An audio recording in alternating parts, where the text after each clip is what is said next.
तो चलिए आज के इस जबरदस्त और फास्ट पेस्ड एक्सप्लेनर में हम बायोलॉजी के बिल्कुल बेसिक्स को खंगालने वाले हैं। हम शुरुआत करेंगे एक छोटी सी माइक्रोस्कोपिक कोशिका से और वहां से जूम आउट करते हुए मानव शरीर की उस विशाल और जटिल मशीनरी तक पहुंचेंगे। सच मानिए, ये सफर बहुत ही मजेदार होने वाला है। इस पूरे सफर का रोड मैप कुछ इस तरह दिखेगा। सबसे पहले कोशिका यानी सेल, फिर पौधों और जानवरों के ऊतक या टिश्यूज, इसके बाद जीव जगत की विविधता, फिर मानव शरीर के मुख्य तंत्र, नियंत्रण और समन्वय, और आखिर में प्रजनन। तो चलिए बिना किसी देरी के सीधे डाइव इन करते हैं। भाग 1, जीवन की इकाई कोशिका। हमारी इस कहानी की शुरुआत एकदम फाउंडेशन लेवल से होती है। साल था 1665 जब रॉबर्ट हुक ने पहली बार इसे देखा था। उन्हें ये बिल्कुल किसी मधुमक्खी के छत्ते के खाली कमरों जैसा लगा, और बस यहीं से जीवन की इस सबसे छोटी इकाई की खोज हुई। अब देखिए, जीवन को समझने के लिए हमें दो तरह की कोशिकाओं का फर्क समझना होगा। एक तरफ है प्रोकैरियोटिक कोशिकाएं, जैसे कि बैक्टीरिया। ये बहुत ही सिंपल होती हैं, बिना किसी स्पष्ट न्यूक्लियस या केंद्रक के, एक सिंगल रूम की तरह। वहीं दूसरी तरफ है यूकैरियोटिक कोशिकाएं, जो पौधों और जानवरों में मिलती हैं। ये काफी कॉम्प्लेक्स और वेल ऑर्गेनाइज्ड होती हैं, जिनमें एक प्रॉपर झिल्ली वाला न्यूक्लियस होता है। आप एक कोशिका को ना एक बड़ी सी फैक्ट्री की तरह इमेजिन कीजिए। इस फैक्ट्री में माइटोकॉन्ड्रिया वो पावर हाउस है जो एटीपी के रूप में एनर्जी बनाता है। गोल्जी बॉडीज इसका पैकेजिंग डिपार्टमेंट है, जो सामान को पैक करके सही जगह भेजती हैं।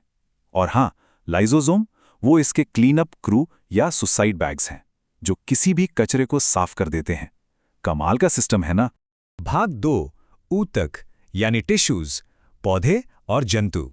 अब थोड़ा जूम आउट करते हैं और देखते हैं कि ये अलग-अलग सेलुलर मशीनें कैसे एक साथ मिलकर काम करती हैं और खास काम करने वाले ऊतक बनाती हैं। अगर हम पौधों की दुनिया की बात करें तो वहाँ एक बहुत ही शानदार ट्रांसपोर्ट सिस्टम काम कर रहा है।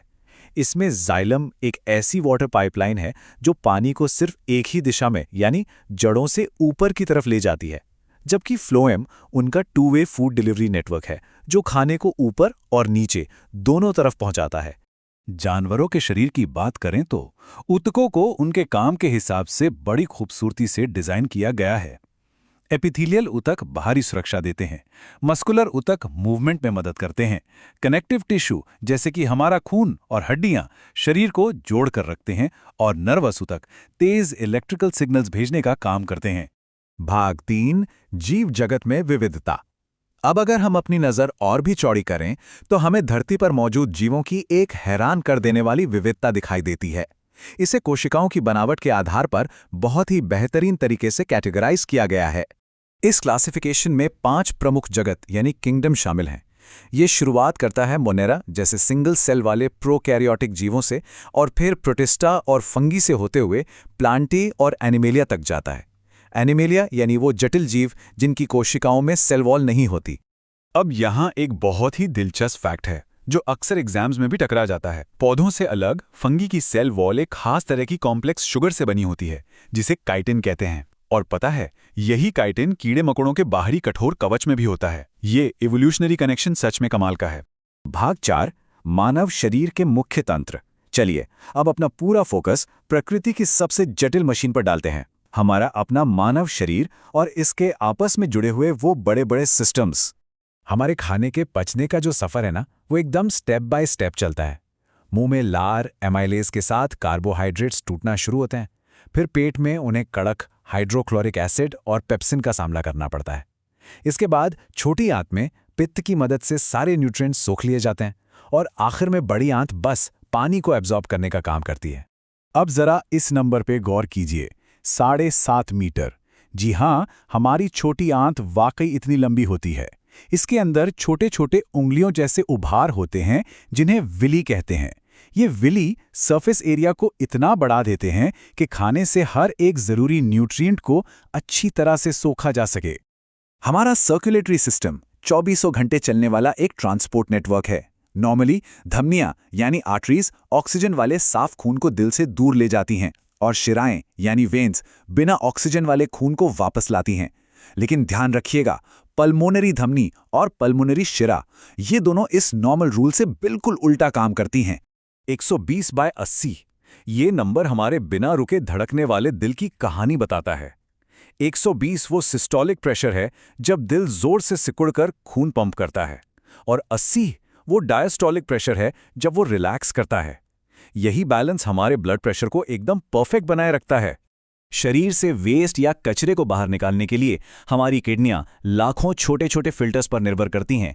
इन्हें नेफ्रॉन कहते हैं। आप इन्हें बहुत ही हाईटेक बायोलॉजिकल फिल्टर्स मान सकते हैं, जो ज़रूरी चीज़ों को वापस सोख लेते हैं और बाकी कचरे को शरीर से बाहर कर देते हैं।